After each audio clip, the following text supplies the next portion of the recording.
Ouais, ça arrive. C'est vrai. C'est possible. Après, il faut savoir qu'il y a, il y a plusieurs types, il y a plusieurs types de revenus que je peux classer en deux catégories. Je veux dire, d'un côté, tu peux avoir les revenus officiels, et de l'autre côté, peut-être non officiels. Ok, ok, c'est Brolik Nzingankovo, c'est Carré la MIF. Man, ça, c'est une question un peu vaste, mais bon, écoute, on va essayer de répondre. Brolik, juriste de formation, manager d'artistes, directeur artistique, producteur aussi, responsable transfert artiste chez Trascongo. Oh, ça fait partie du nom. Le surnom, en fait, fait partie des éléments du nom. Donc, moi, je considère ça comme mon vrai nom. Mais après, tu connais, euh, de base, je ne m'appelais pas comme ça. Moi, je suis un très grand fan de Nesbill. Du coup, il parlait beaucoup de Brolik Verbal, Verbal Brolik, en fait. Et moi, je me suis accaparé ce nom. Nzingankuvu, c'est parce que moi, je suis un très grand fan aussi de la culture Congo. La culture Congo, pardon. Voilà, Nzingankuvu, roi du royaume Congo. Après, pas Alfonso Ier, hein, parce qu'Alfonso Ier, c'est Yuma. Mais quand il était Nzingankuvu, tu vois, c'était, ça incarne la grandeur, le respect et surtout la gestion d'un très grand territoire. Pour moi, c'est pas, tu vois, c'est pas une petite chose.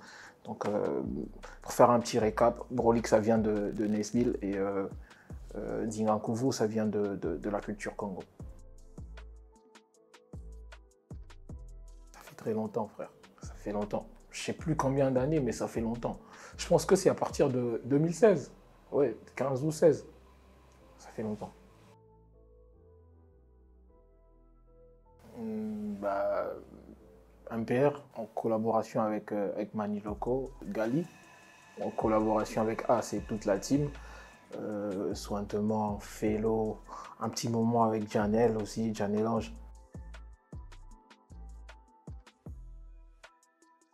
Bah, après, ça a toujours été une très grande question, dans le sens où les camps sont partagés un peu, parce qu'il y a des gens qui disent il y a une industrie et il y en a d'autres qui disent non. Bah, après, moi, je pense il y a vraiment un très grand travail à faire, un travail de fond, s'il faut dire ce que je pense. Je pense qu'il y a vraiment il y a un très grand travail à faire, et petit à petit. Et ce travail est non seulement un travail du peuple, de la population, mais aussi beaucoup. Enfin, c'est pas un travail du citoyen, seulement du citoyen lambda, mais c'est aussi un travail surtout et beaucoup de l'homme politique, quoi. Parce que tout doit être pardon, basé sur la politique du pays.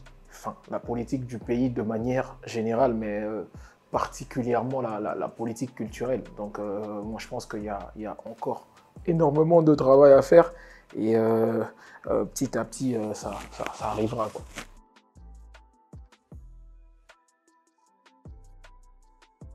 Ici, ouais, ça arrive. C'est vrai, c'est possible.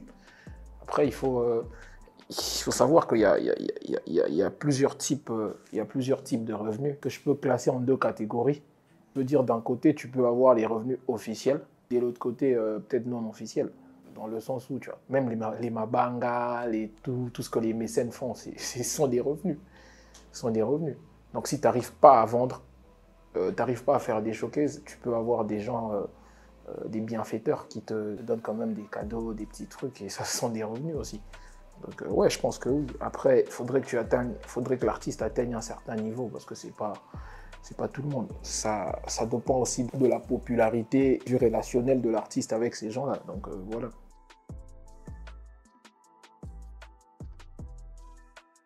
Non, mais tu sais, pour être sincère avec toi, c'est que tu sais, moi j'ai deux types de relations avec les artistes. Il y en a avec qui je suis ami, c'est-à-dire on est vraiment potes, parce qu'on a étudié ensemble, on a grandi dans un même quartier, on a fréquenté les mêmes coins, tu vois, on a fait les mêmes trucs.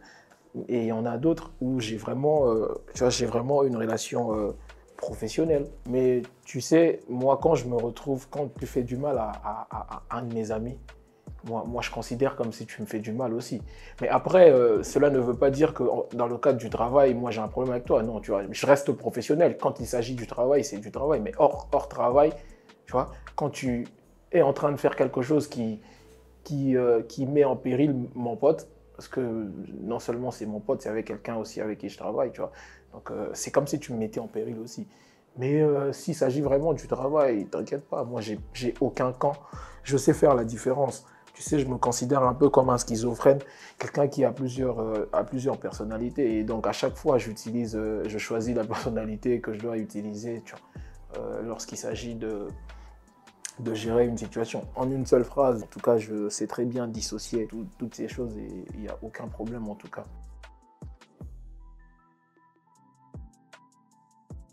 Pourquoi tu veux que j'entre dans les détails? Donc, bah, t'inquiète pas, je ne vais pas entrer dans les détails parce que c'est un sujet très vaste. Mais si tu veux, je te donnerai juste la signification. C'est en langue Igbo, c'est une langue du Nigeria. Et ça veut tout simplement dire, littéralement, hein, ça veut tout simplement dire impénétrable.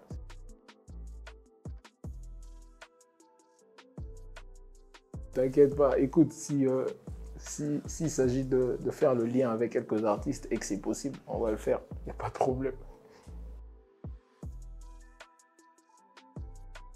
Sincèrement, vous faites du bon travail. Après, tu vois, on sent la différence avec d'autres médias. L'autre fois, j'étais dans une petite discussion avec toi et j'avais compris que la vision elle est elle est différente de celle des autres. Oui, elle est différente, mais moi je pense que c'est une vraie vision et une bonne. Grâce à des médias comme ça qu'on va réussir à soit avoir une industrie, soit renforcer l'industrie qu'on a déjà, parce que moi pour l'instant j'ai pas encore d'avis par rapport à enfin j'ai un avis par rapport à ces sujets, mais je suis partagé entre les deux hypothèses.